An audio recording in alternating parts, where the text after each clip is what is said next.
So given all this, what should have been the general character of military strategy? Some people say the South should have just remained on the defensive. Should the South have tried to defend all its territory? Maybe they should have just withdrawn. In other words, some strategists say the Confederacy made a mistake in fighting as if it was already an independent nation. What they should have fought was a war of national liberation, as they call it in the 20th century, where you don't really have major battles. You avoid battle, you retreat, you let the enemy come in, you attack him from the side, you have irregular forces going in, like happened in the American Revolution. The British had no problem marching around, nobody could stop them, but what do you accomplish doing that? And wherever they went, they're attacked from the rear, they're attacked from the side, their supply line. Maybe some people said they should have done that. That's what the Confederacy should have done. You fight a guerrilla war, so to speak, and you wear them out. You don't win major battles, but you wear out their will to fight. Now, in fact, the Confederacy basically adopted a defensive strategy. As I said, there were occasional thrusts into the North, but not that many, and each time resulting in casualties they couldn't really afford. There's Robert E. Lee, of course, the great Confederate commander in the East, a brilliant tactician, and a kind of tortured soul in that he was a slave owner. And in fact, Lee is highly romanticized, but he was a very brutal slave owner. There's testimony of some of his former slaves about all the whippings that went on at his plantation and this sort of thing. Lee was not that nice a guy, but he was one of these Virginians who was questioned whether slavery should survive forever, and was very loyal to the Union, but more loyal to Virginia. And when Virginia seceded, he decided he had to go with them. He fought the entire war in Virginia, which was totally appropriate. Lee was a great tactician on the battlefield. He didn't have a broad conceptual sense of the war. He wasn't interested in the war in the West, which was equally important.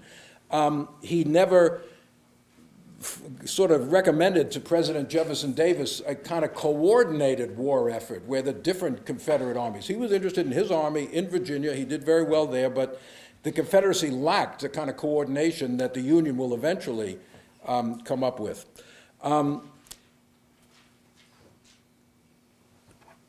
So he defended Richmond. He fought off many invading Union generals. But was that the right thing to do? As I say, there are some who say, no, they should have given up Richmond. Why move the capital? They moved the capital to Richmond once Virginia seceded. Why put the capital there? Why leave it in Montgomery where it started? Let the Union have to go a long way to get Richmond's only about 80, 90 miles from Washington, D.C. What about the idea that the South should have fought a guerrilla war? Well, here, of course, is where slavery comes into the picture. A great Italian scholar of military history, Raimondo Loraghi, wrote a book about the American Civil War, which can be summarized, it's very long and in Italian, but it can be summarized in this little aphorism. Slavery created the Confederacy, and slavery doomed the Confederacy. Why did it doom it? Because it made it impossible to fight the kind of war that they could have won. See, a guerrilla war requires the support of the population, right? Mao Zedong said that. Many others said that. You need the support of the surrounding population. The guerrilla is a civilian, then becomes military, then he fades away. You can't quite figure out where they are, who they are. If local people inform, if the Union, and they say, hey, all those guys, that family over there, no, then you're not going to get anywhere. You need the tacit support of the... But in the South, you've got 3.5 million people who want the other side to win. You do not have the support of all of your population. Much of it is against you. And indeed, when the Union Army comes into areas over and over, slaves tell them, this is where they're hiding their weaponry. This is a road over here. How did Grant figure out how to get around, one of the great maneuvers of the war, how to move his army around Vicksburg to lay siege to it? Slaves told him how to do it. it was all swampland. Slaves told him where he could move his army. In other words, the existence of slavery makes it impossible to fight that kind of irregular war that might have defeated the Union for the Confederacy. So Lauraghe slavery made it impossible for the South to win, even though it created it in the first place. I remember visiting Lauraghe once. He had a wonderful house in the Alps, the Italian Alps, the Val d'Aosta, way up in the Alps. Beautiful, beautiful area. And he took me on a walk up there where he's showing me, like he shows me, this is where Hannibal came through with his elephants. How many, 2,000 years ago or more? Hannibal with elephants. I mean, if he turned up today with elephants, it would be pretty astonishing, crossing over the Alps into Italy. And then he would show me, from way up, there's the autostrada, there's a river, the autostrada goes over there, and then there's the old Roman road. You can still see the outlines of the Roman road. Whenever it rains, the autostrada is flooded. The Roman road never floods. The Romans knew how to build roads. The modern Italian government does not, apparently. And in fact, one of his aphorisms was, this is nostalgia, you know, if the Romans had had the steam engine, we would still be ruling the world, you know? But I guess not. Well, what about the Union? All right, given all this I'm talking about, what should be the Union strategies here? Well, as I said, most of the early generals were traditionalists. They thought you occupy territory. In fact, they didn't want to fight that much, which is a humane thing. They wanted to build up a gigantic army, maneuver it around, and convince the South they couldn't win. Win without a giant battle. Just show them how powerful you are, and they will negotiate and end the war and come back to the Union. Certainly don't attack slavery or any other aspect of Southern society. They didn't realize that Lee's army was the target, not just territory. They didn't realize that the will to fight had to be destroyed to win the war, and that slavery had to become a target of the war. Now, Lincoln, the commander-in-chief, right, under the Constitution, was not a bellicose person. He did not hunt, even though he grew up on the frontier. He didn't like violence. He grew up on the frontier. He didn't hunt. He was not a hater of Indians like many people on the frontier. He had no military experience.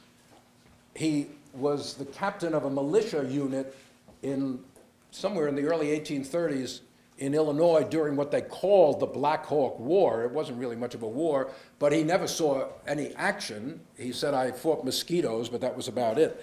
But the irony is his entire presidency takes place in war, right? Even though he's not a war person at all. He had no military training. He didn't go to West Point or anything like that. In a way, it's like Obama, right? Obama didn't serve in the military or anything, but his entire presidency is with war going on. Lincoln learned very quickly. He was a quick learner. He figured out very quickly that the traditional view was wrong, that you don't concentrate your forces, that to use the North's manpower advantage, you've got to embark on what they call a cordon offense. You've got to attack in many places at the same time. If you build up your force in one place, the Confederacy will be able to meet you, no problem. If you attack in many places, somewhere they're not going to have enough men. You use your manpower advantage by simultaneous attacks. That requires a lot of coordination, but the generals didn't quite figure that out. In fact, not until 1864 did he find a general, Grant, who said, we are going to attack all along the line, he said. And there will be a place we will break through because they don't have enough men to defend all along the line. Now, that will mean tremendous casualties on the attacking side, but it will eventually win the war, he says. Use your superiority in manpower. Lincoln also understood that occupying Richmond wasn't the goal of the war. It was to destroy Lee's army. He wrote in 1863, showing a real strategic grasp of it. He said, to avoid misunderstandings to one of his generals, let me say that to fight the enemy back into his entrenchments at Richmond and then capture him is an idea I have been trying to repudiate for quite a year. I have constantly desired the Army of the Potomac, that's the Northern Army, to make Lee's army and not Richmond its objective. If our army cannot fall upon the enemy and hurt him where he is, it is plain to me that it can gain nothing by trying to follow him over a succession of entrenched lines into a fortified city. Lincoln also understood, of course, the importance of the border area. Remember, we'll talk a lot about the border next time. 4 slave states, Missouri, Kentucky, Maryland, and Delaware, remain in the Union. Lincoln says, if they secede too, our task is too big. We must keep those border slave states in the Union. That is one of the reasons he goes slowly on the slavery issue in 1861, because of the need to make sure the border doesn't secede, and then nobody knew what they were going to do. That's political. In other words, Lincoln sees the interrelationship of politics and warfare, but he also has a very shrewd grasp of Northern public opinion. You cannot just tailor your policy to the most conservative part of your coalition, the border states. He understands the radicals represent an important part of Northern public sentiment. He's got to give them things too. So Lincoln is always trying to figure out what I've said before, the lowest common denominator. What will get the widest support from all parts of the wartime coalition? The Emancipation Proclamation, of course, which we'll see, is the best example of the intersection of politics and warfare. It's both a military action and a political action at the same time.